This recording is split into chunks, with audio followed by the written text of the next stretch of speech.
Welcome to Jaipur. चलो आज जयपुर शहरখন ঘূৰাবলৈ নিম আপোনালোকক। প্ৰথমতে আহিলো যোধা আকবৰৰ महल চাবলৈ। একদম পাহাৰৰ ওপৰত আছে। অলপ দূৰ অহা পিছতে পালোহি যোধা আকবৰ महल। ওয়াও 1569 তে আকবৰে যোধাৰ কাৰণে এই महलটো বনাইছিলে। কাৰণ আকবৰে তিনিজনী ৰাণীৰ ভিতৰত যোধাকে ৰাণী মৰ্যাদা দিছিলে আৰু বহুত ভাল পাইছিলে যোধাক।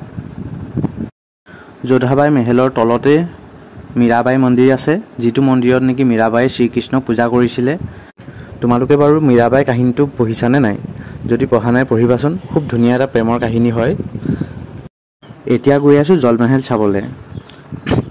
এই জলমহলটো 1800 খ্ৰীষ্টাব্দত মহাৰাজা সৱাই জয় সিং দ্বিতীয়ই বনাইছিলে আৰু এই জলমহলটোৰ এটাহে মহল ওপৰত আছে, বাকি 4টা তলত আছে।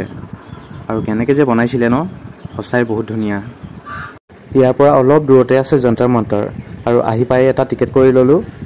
এটা টিকেটৰ 52 रुपीस। তাৰ পৰা ইয়া গেটত দেখাই আমি সোমালো। যন্তৰ মন্তৰ বিষয়ে ইমান ভালকৈ মই নাজানো।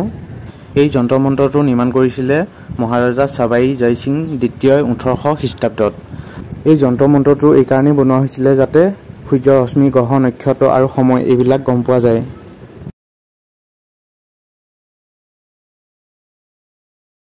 আজিলৈ ইমানেই, বাই বাই।